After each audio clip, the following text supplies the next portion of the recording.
All right, now we get to the race for the White House. As you know, it's crunch time. Yes, we finally see the light at the end of the tunnel. Just 4 days until Election Day, and the poll's very tight here. Today's ABC News Washington Post tracking poll, it shows Hillary with a 3-point lead, as you know, within margin of error. But the picture gets a bit more complicated when you look at the states. Brand new numbers show a virtual tie in Georgia, the red of red states. But Trump, he's jumped ahead when it comes to New Hampshire, even though it's only a 1.5 lead. Trump also has leads in Arizona and Texas, which of course are both states Republicans always count on when the map even starts getting to be colored in. But at the end of the day, the only thing that really matters is that map. And the UVA Center for Politics shows 293 electoral votes in Hillary's column, 214 in Trump's. As we know, the magic number 270. I have to say, though, I've seen other numbers that have got this thing here at her a little under 270, him at, in the low 200s. And he's basically got to run the table to have every state go his way. But there is some map.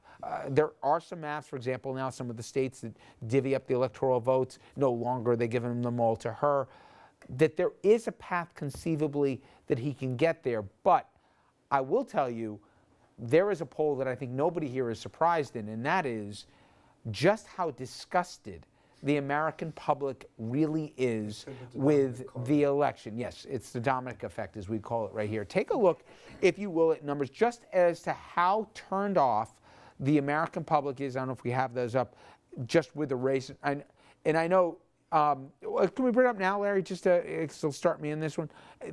This, to me, you can put a lot of blame as to why, but basically everybody just can't wait till Tuesday to come around. And look at this number, guys.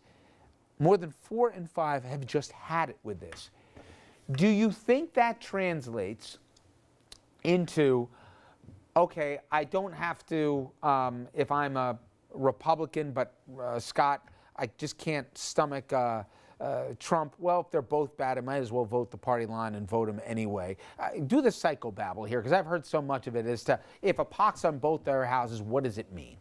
They stay home, they go with their party that they normally vote with, because it's not that much of a better, a worse evil than the other party. What do you think happens Tuesday? I have no clue. I appreciate the honesty. I mean, this is turned in so many ways, and the polls, whether they're right or wrong, it's closing. It's closing in places it shouldn't be closing, but is. I thought Hillary Clinton was on a roll, and I thought for sure, and I mentioned this, those who hadn't quite made up their mind, particularly independents and some Republicans who really just can't go with Trump, had and then you got the whole thing with Comey, and it has changed. It has changed that whole group of folks, and honestly, I think people don't know what to do. And I don't know what Mr. Brodsky thinks, but I think Hillary's going negative hurts her at this point more than it helps her. Negative on him. Sure. If she can have the president be negative on him. He's already negative, but she has nothing to stand on. And I think I honestly believe she's making a big mistake, because she's the one who is leading. She should be positive, optimistic, let her surrogates do all the nasty stuff, because her being nasty doesn't help her, I don't think. Well, I think she's going to fall into the Vanderhoff camp. She doesn't know what she's doing either. So there's confusion. On the other hand, in any campaign at about this time, people say it's enough already, I'm disgusted. I used to know, Not like this. Not like this, but I used to know that my campaigns were in pretty good shape when I would be campaigning in the last few days, and people would say, stop already, it's enough. I mean, I think the practical result, though, will be to depress turnout on both sides. And that's probably worse for Hillary than it is for Trump at this point. The numbers still remain where electorally Virginia and North Carolina have substituted for Ohio. And the early voting, the numbers, there's huge numbers that have turned out. Now, there's an open debate as to how much of an African-American turnout there's been to this point. But while I agree with Richard, the logic would say people are so sick of this thing that enough, they're going to stay home. I think it's like a traffic accident where people all say, oh my God, how horrible. And I'm the guy leaning on the horn, but people rubberneck. And I think it's an event. I think people are going to vote on Tuesday. I think people are freaking out about this election, okay? And I've seen things I've never seen, which is it doesn't matter anymore.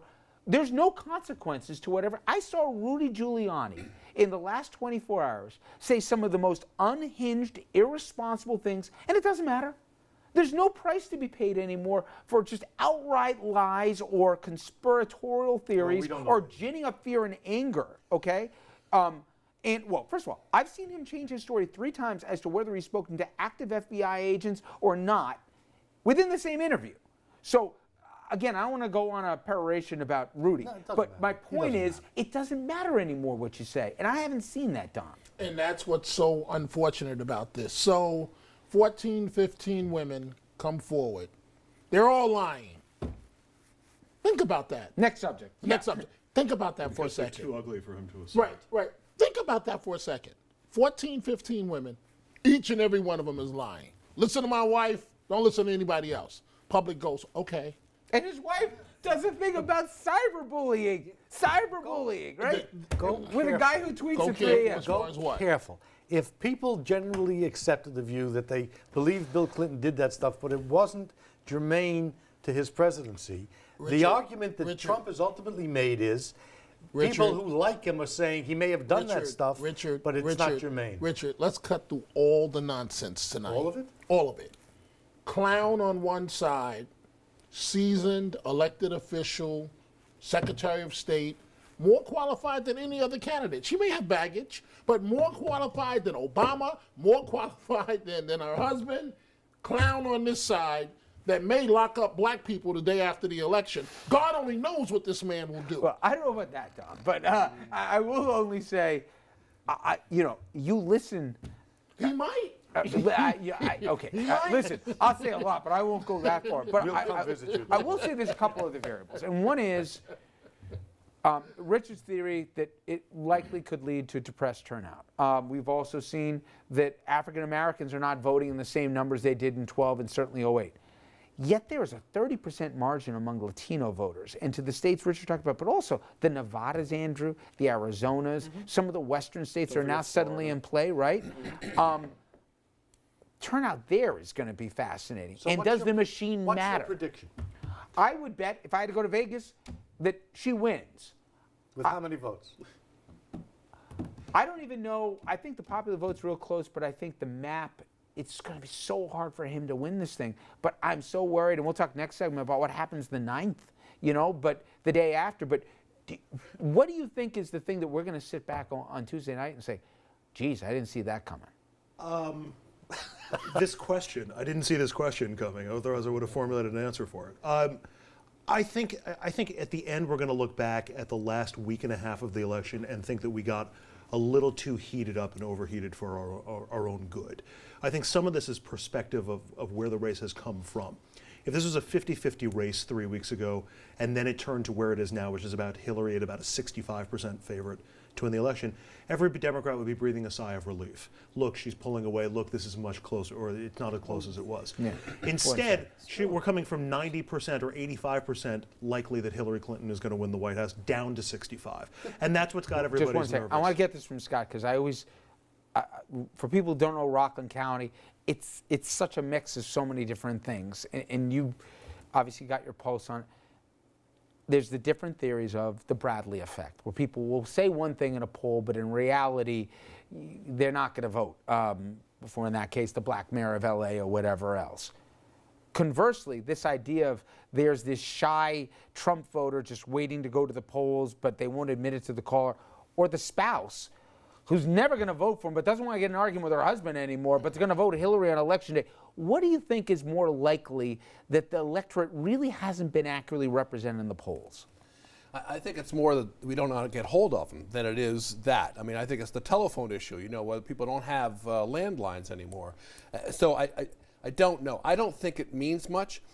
I think what you're more interested in are independents and those marginal people who have been looking at both, don't want to vote for either one of them, but are waiting for these last days to make their decision. And that's where I think Trump is finally making inroads, because he's doing the talking the things on script, okay, about the various issues that a lot of Republicans wanted him to talk about 8 months ago. And he's talking on script while she's going But off. Scott, he's telling him, hey, can't vote for her. She's going to be arrested as soon as she gets in the office. They're going to. He's saying this as a statement of fact. All right, we got to get to a break here. But when we come back, we told you about how many people are disgusted by this election here. I'll also talk about some of the potential consequences where people are saying that regardless of what happens on Tuesday, they want to see happen.